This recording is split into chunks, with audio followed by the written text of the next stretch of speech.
Alright, so I have never filmed this video before, and I'm excited, nervous too, because I hate talking about favorites in any sort of ranking way, although I have ranked it. So if you saw in the thumbnail and the title, we're going to talk about my top 5 authors. And I have some restrictions. I feel like a lot of people who put these lists together have some, I don't know, restrictions for themselves. For me, I decided to go with authors I have read at least one of their works, but they can't be in the same series, which I feel like is kind of a standard caveat. It's like, I have read multiple series you've done or multiple standalones, and that has made you a favorite author of mine for XYZ reason. Specifically, these 5 authors are like, I really love these authors. I would buy special editions of their books. I would love to collect their books. I am always on the lookout to pick up the next thing that they put out. Like, my top 5 authors, I am like a mega fan for. Is really how my list works. And like I said, I wanted this out here so that in a year or so I could do it again, update it maybe, or if there's nothing to update, expand it as I read more authors who fall into this, like, I don't know, these qualifications. Because there are definitely some authors who they only have one series out so far. So even if I really liked that series, I'm really intrigued. Or like, for example, Emma Wang wrote The Sword of Kagan. I love that story, but it's the only story I've read from her. So although I am so excited for the next book that she comes out with, she can't be on this list right now, even though like she wrote my favorite book of 2020. So I did rank these, but keep in mind, these are like my mega favorite authors. So number 5 is not bad. Number 1 just is my favorite. And on any given day, depending on what mood I'm in, this could shift. But I'm going to rank it because I like watching when people rank things, even though I hate ranking things myself. It gives me a little bit of anxiety, but here we go. And I guess I should just say also, if you've been here with me for a while, if you've watched this channel, there are no surprises on this list. Now, if you're new here, welcome. You're going to get a good sense of my reading taste today because, like I said, these are my favorite authors. I love their works, they speak to me, etc. So, here we go. Number 5 is Yoon Ha Lee, the author of Machineries of Empire and Phoenix Extravagant. I have read every adult work. I have not read his middle grade. I think it's called Dragon Pearl. It intrigues me, but I'm not a big middle grade reader, and I've heard mixed results, so I'm like, I don't know. But I've read his adult fantasy standalone, and I read his sci-fi trilogy and the short story collection, and I adore the sci-fi series. And I liked Phoenix Extravagant. I have some issues with Phoenix Extravagant, but like I still loved the authorial voice, and I love his imagination. That's what I go to Yoon Ha Lee for. It's like, I want imagination, and his characters in Machineries of Empire are some of my favorites.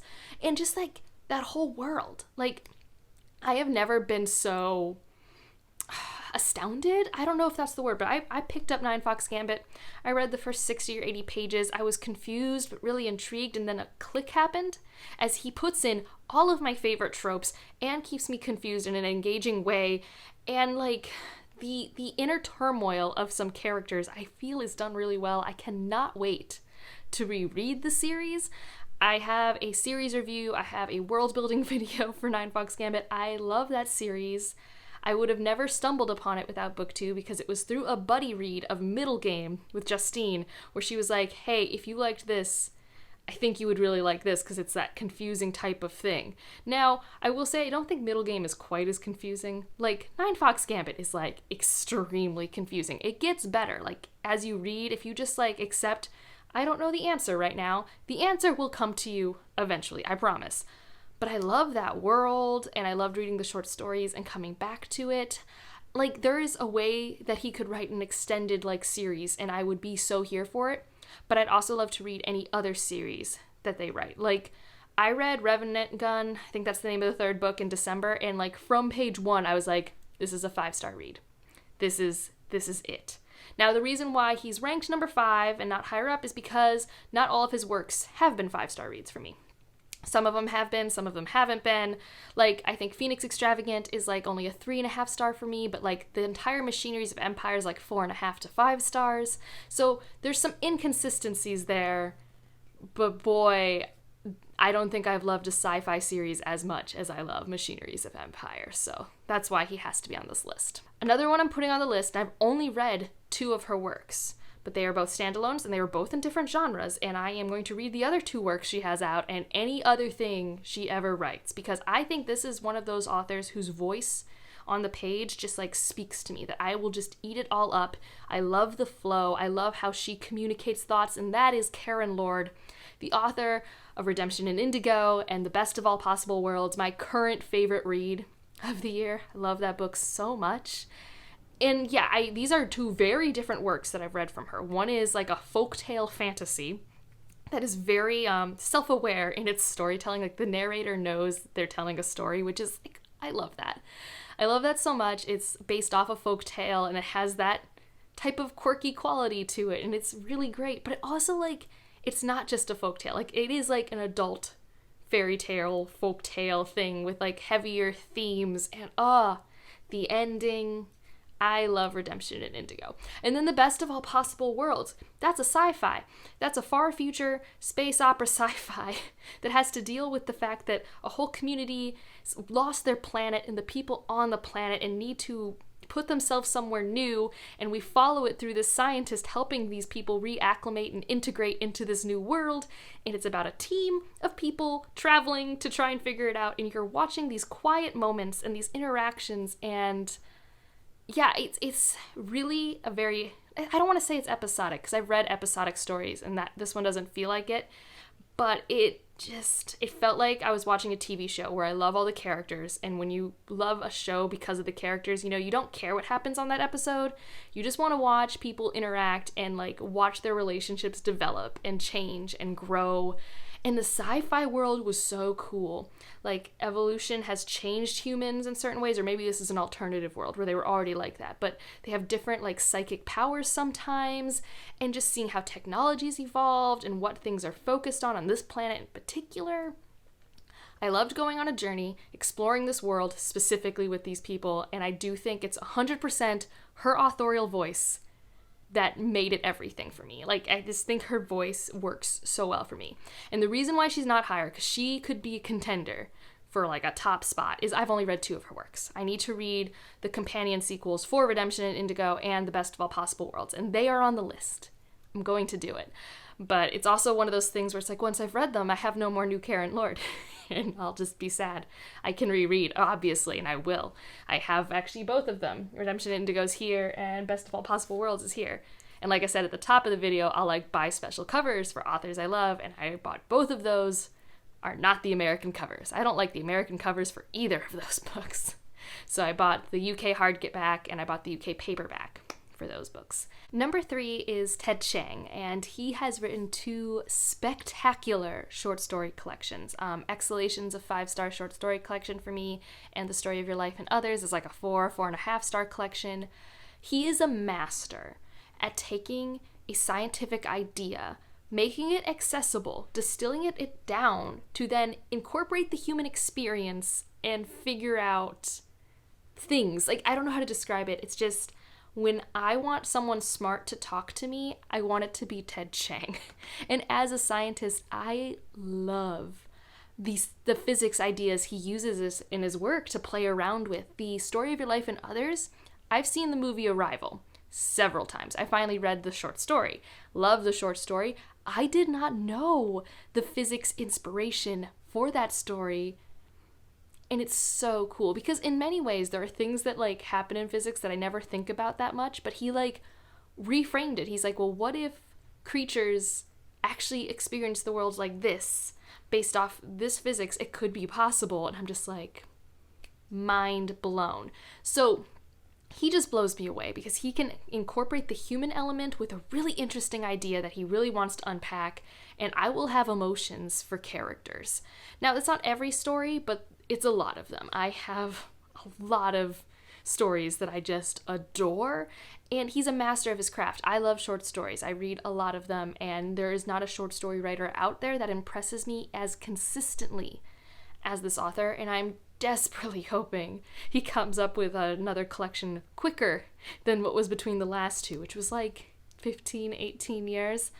But man, I really like the ideas that he explores. I recently listened to a podcast where he was the guest host, and he has me rethinking about some things that I usually pretty much love, but I just, he amazes me. I love him as an author. I can't think of anyone who could do it as well as he does. And like, for sci-fi, I do love philosophical deductive sci-fi, and he just does it so well for me.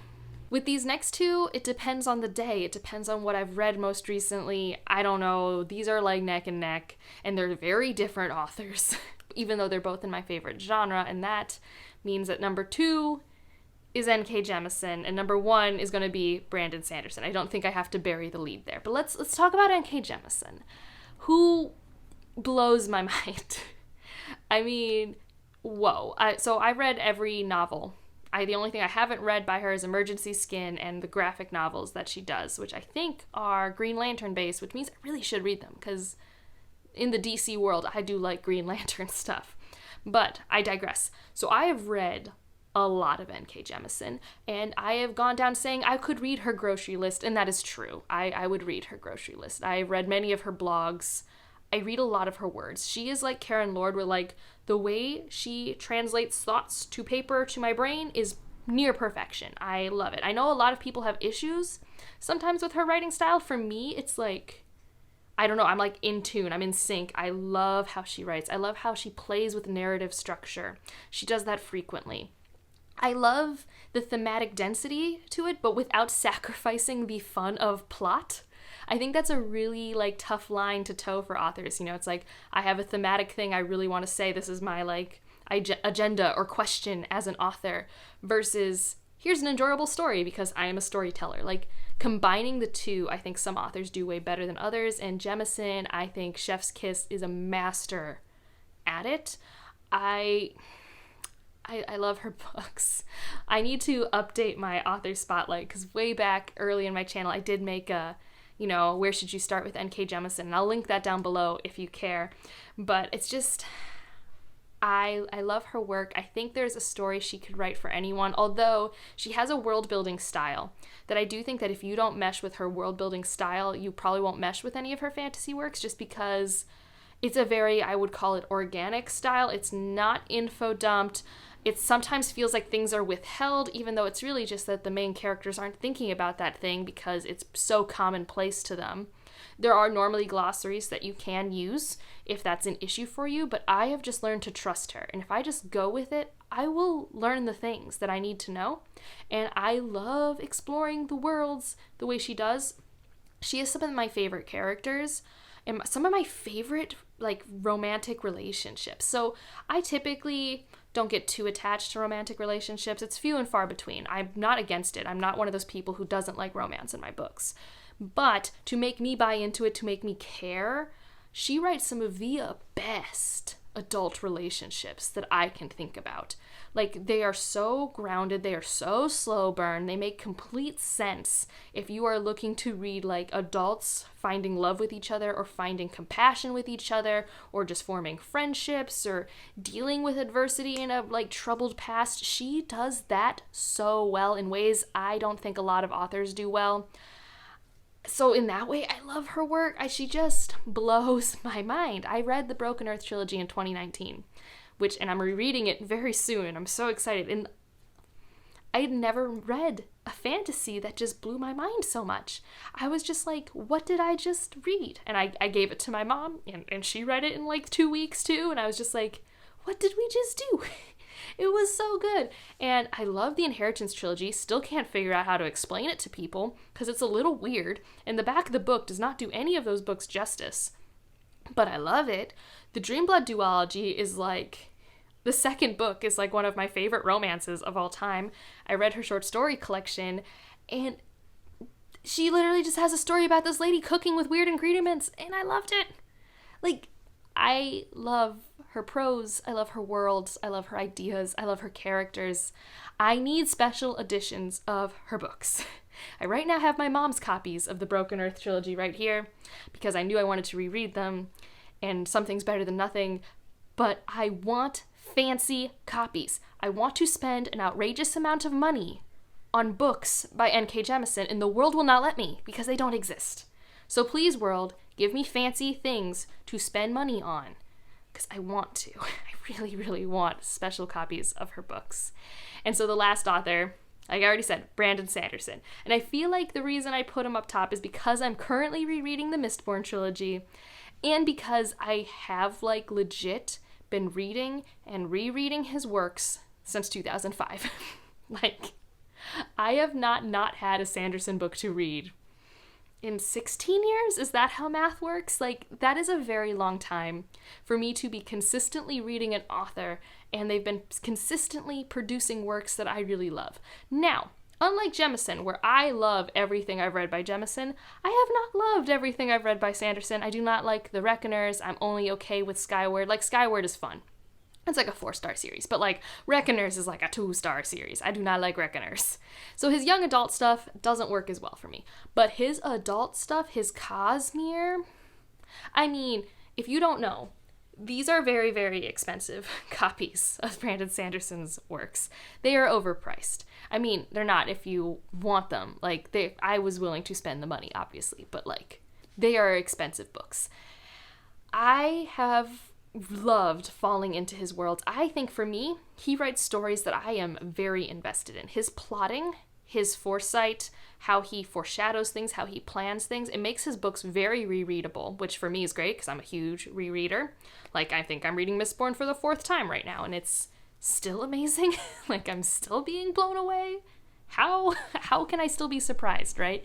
But I love how he plots his books. I love his worlds and how he grounds his magic into science. I don't think everyone has to do that. Jemisin's world building and magic is definitely not as hard of a magic system, but Sanderson's hard magic system speaks to my science brain so much. I love its structure, and I love when I can see it and I'm like, oh, you were inspired by this thing in the real world. Like, I geek out. I geek out so often when that happens. When that was happening in Rhythm of War with Navani, geeking out so hard, okay?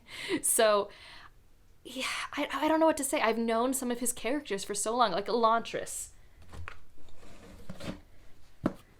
Elantris. This was the first book I ever read by him. And I actually now have, like, another copy because Leslie's the best. I have been reading and rereading Elantris for 16 years. I find so much comfort in his works. His works comfort me. They make my brain work well. They're just fun stories. Like, I don't think necessarily he has the thematic richness of Jemisin. I think when he has something to say thematically, it can be a little too obvious or not have as much nuance as I would like, especially as I get older, especially as I see the thematic things that are throughout his series. But in terms of, like, a story I want to be immersed in and characters that I love and want to revisit and just want the best for. And stakes. He has stakes too. Like, these are somehow comfortable, not super dark fantasy with stakes. And I just need more authors to do that because for me, I don't want just books where everyone always has a happy ending. I want there to be consequences to actions.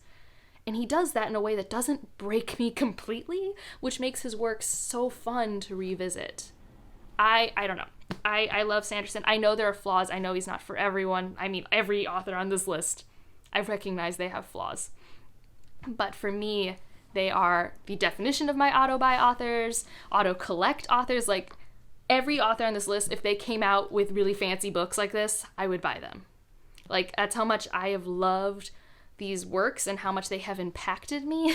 Like, yeah. It's just when and like now I just really want to read everything by these authors because I'm now in such a mood because their works, I have such great, vibrant memories of sitting on a couch, snuggled in a blanket, reading their works and just being so happy, if that makes sense. So who are some of your favorite authors? I know that, you know, some of mine are not unpopular opinions. I know many people would have Sanderson on their list and many people would not. I'm curious about how many people have Jemisin because I know in the last couple years everyone's been discovering her. Like, I didn't know she'd been writing until 2019 and a lot of her works came out, I think, in the early 2010s or whatever that decade's called. So yeah, let me know your favorite authors, and otherwise, let's see, an emoji. Oh gosh, I don't know. A pen, like an author, like a pen or a pencil. Pad of paper. Any of those. And like if you liked it, subscribe if you want to, and I'll see you in the next one. Bye.